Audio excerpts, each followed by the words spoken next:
Ini adalah salah satu obat untuk para jamaah yang sering was-was, apalagi dalam sholat.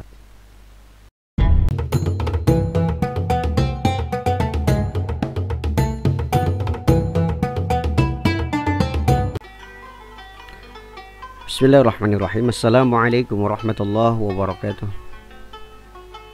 Alhamdulillah wassalatu wassalamu ala rasulillah Sayyidina Muhammad ibn Abdillah la nabiyya ba'dah.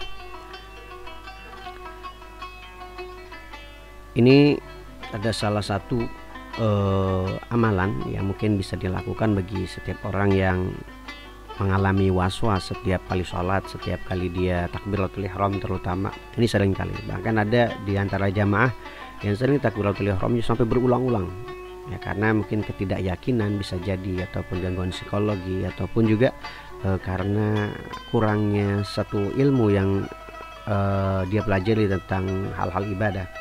Makanya hal penting dalam ibadah itu adalah salah satunya menuntut ilmu.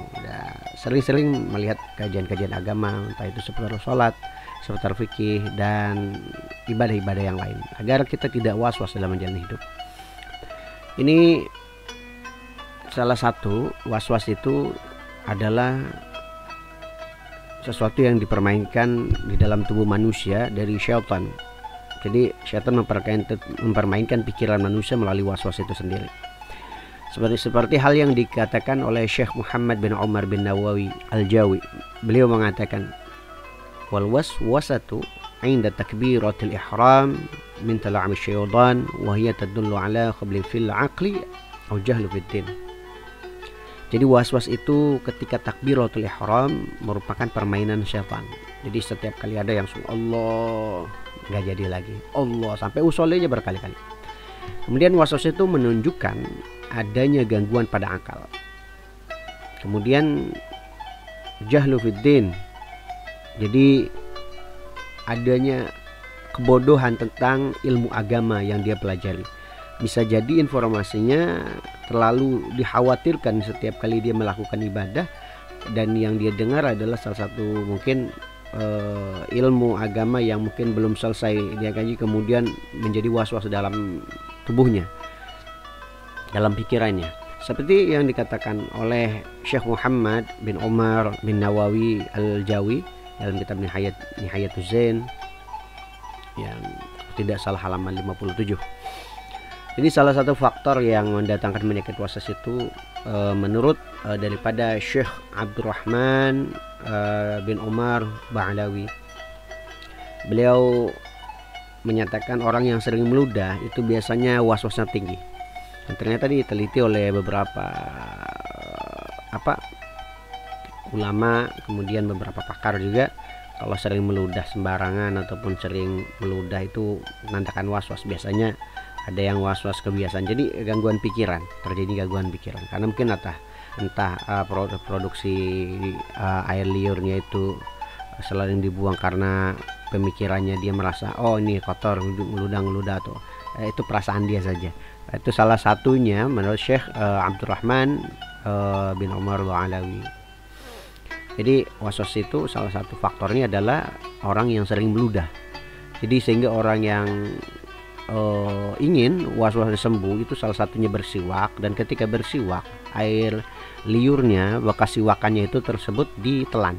Jadi sebagaimana annal basaq alal khariji minasyakhsi yurithul waswas, seperti yang diterangkan di dalam Bughyah Al-Mustarsyidin halaman 53, bahwasanya meludah itu atau mengeluarkan ludah itu, keseringan mengeluarkan ludah itu bisa mendatangkan was-was. Jadi mungkin yang was-was ya meludah boleh, cuma jangan terlalu sering karena takut khawatir. Biasanya orang yang sering meludah itu banyak kekhawatiran. Ini salah satu biasanya orang-orang psikolog lebih paham lah.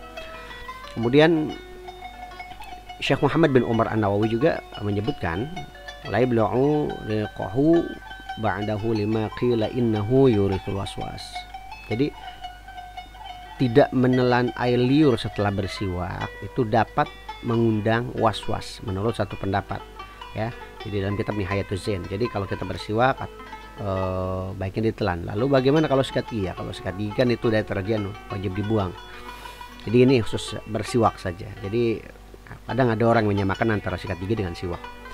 Nah, kemudian ada salah satu cara untuk terhindar dari was-was menurut Syekh Muhammad bin Umar bin Nawawi Al-Jawi. Jadi ada satu amalan yang dimana amalan ini insya Allah beliau Syekh Muhammad bin Umar bin Nawawi Al-Jawi ini menganotasikan cerita Imam Asy-Syadzili mengenai tips agar tidak terjangkit penyakit was-was. Bagaimana tipsnya untuk menghilangkan penyakit was-was? Wa kana al-ustadz Abdul Hasan Asy-Syadzili ya'lamu ashhabal lidaf'il waswas wal khawatir ar-radi'ah yaqulu lahum man ahassu bidzalika falyadha' yadahu yumna ala sadri wa yaqul. Jadi Abu Hasan Asy-Syadzili mengajarkan satu doa kepada murid-muridnya untuk menolak penyakit was-was. Jadi salah satunya adalah gangguan pikiran-pikiran yang buruk, seperti boleh juga ini dilakukan oleh orang-orang yang cemas. Kemudian beliau mengatakan barang siapa yang merasakan was-was ataupun ragu-ragu ataupun merasa khawatir ataupun juga sering tidak yakin, ya labil lah biasa dibilang, maka hendaknya meletakkan tangan kanannya. Ini amalan buat orang-orang yang suka cemas, yang punya penyakit was-was. Jadi tangan kanannya diletakkan di ala sodrih, jadi di atas dadanya. Kemudian mengucap satu zikir atau doa, Subhanallah al-Malikil Quddus. Ya, ulangi, Subhanallah al-Malikil Quddusil Khallaqil Fa'al. Nah, kita ulangi lagi, Subhanallah al-Malikil Quddus al-Khallaqil Fa'al. Boleh seperti itu bacanya. Boleh juga Subhanallahil Malikil Quddusil Khallaqil Fa'al. Ini dibaca sebanyak 7 kali, ya.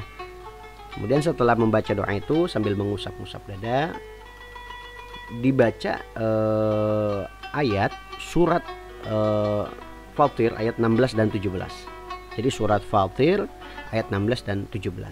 Iyasya yudhibkum wa ya'ti bi khalqin jadid. Ya, iyasya yudhibkum wa ya'ti bi khalqin jadid wa ma dzalika 'ala Allah bi'aziz.